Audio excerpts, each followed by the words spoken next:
Hello, everyone. It's Tuesday. I left the background up because I think it's so significant. We're talking about the whole world taking the gospel.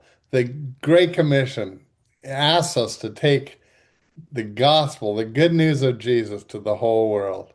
And this week, at least in the first half of this week, we're talking about getting the Bible translated into every one of the over 7,000 languages throughout the world. Not possible many years ago. Now, I mentioned at the end of yesterday's show the Septuagint, which, by the way, is a Greek word meaning 70. There were 70 Jewish scholars that put together and went through and translated the whole Old Testament into Greek so that, and that was the language, biggest language of the day, so that it could be understood around a lot part of the world that they knew of. And that was about in 300 to 400 BC, before Christ. And that is so important. If you ever get in a conversation with somebody and they say, well, those prophecies in the Old Testament were just written to match Jesus's life. That's a joke because they were already translated into Greek 300 at least years before Jesus lived. But that's not the point. And I hope you will get the book, The Sprint to the Finish, get it on Amazon or in our bookstore. I just can't go. The depth of information in every chapter is phenomenal. And that's so true of Bible translations as well. But I just can't go. We're taking longer on this than I ever thought we would. Uh, but it's so important, I think. And today, instead of talking about the history of translations, I want to talk about how translation has, how it's done, how it's done. And that has had a tremendous change in your and my lifetime. If you knew missionaries that went out with groups like New Tribes Mission or Wycliffe Bible Translators, maybe you already have had a knowledge of how translation work has been done in the past. And that was that somebody, perhaps a couple, maybe several couples, would go to a tribe area and spend years learning the language. They dedicate their life to it. And it can take 20, 30 years because first they learn the language. And then they have to, in most cases, most languages are oral languages. There is no written form of it. So that missionary would have to create a written language for them. And then after they've done that, then they get help from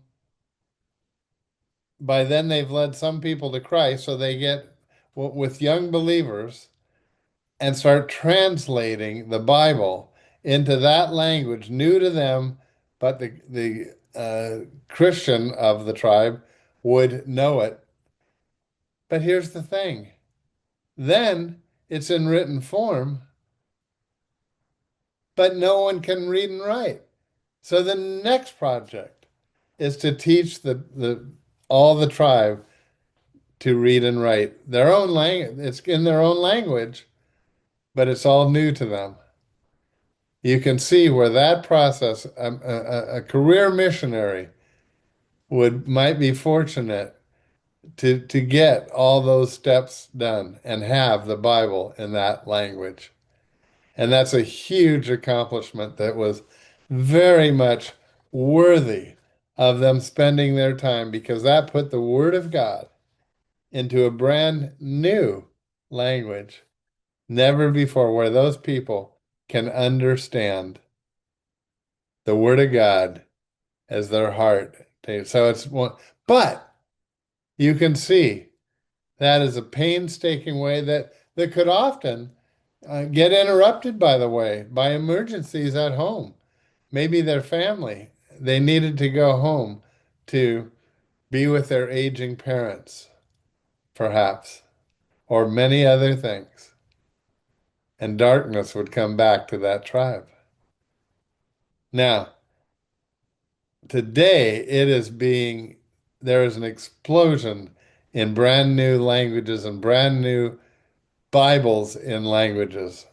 And there's several reasons, but I think two of the biggest.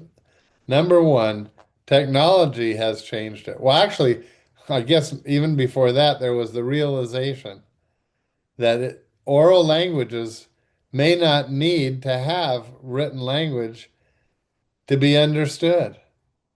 And so it started with having someone from that language just dictate, a lot of times the Bible might be translated into the trade language of the area.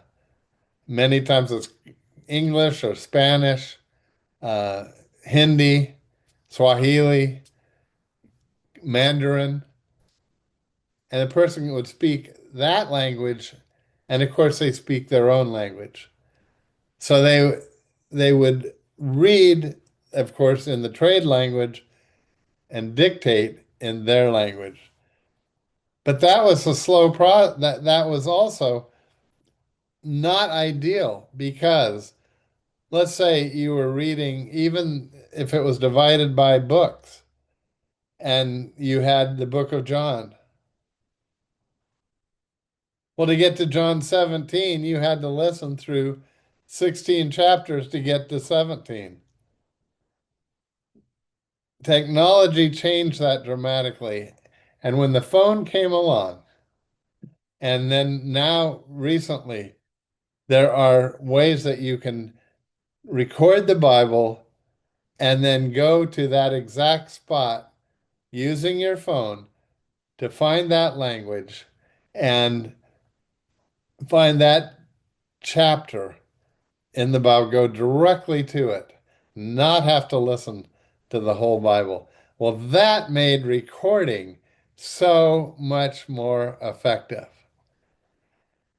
And that was huge and is huge. I encourage you to go to a website. I've got it on my phone called Bible.is, not com, Bible.is. On my phone, I have right now, 2,507 languages. And in every one of those, you can go and find an exact Bible verse quickly and easily. And that number will just continue to grow exponentially. And it's free. It's a free app. But there's also another thing that is now, but in the same vein, it's called church-centric translation. Church-centric translation. I just encourage you to read the stories that go with that. But what it is, the difference is that churches are taking responsibility as new churches are formed, as because many believers, as we just said, new people groups all the time are coming to know Christ, but they don't have the Bible yet. It's now become the responsibility of the local church to translate the Bible themselves into their language, using the gateway language like I just talked with you about, and they can do it. And they can do it because all they have to do is record, and then they can spread that through the internet or their phones. And phones are everywhere these days, by the way, because it's so much easier to get a signal than it is to get the wires of the way the phones used to be. So many languages are now quickly being recorded to have the Word of God in their language. And I'm going to tell you how many and how far we have come tomorrow. Don't miss it. See you then.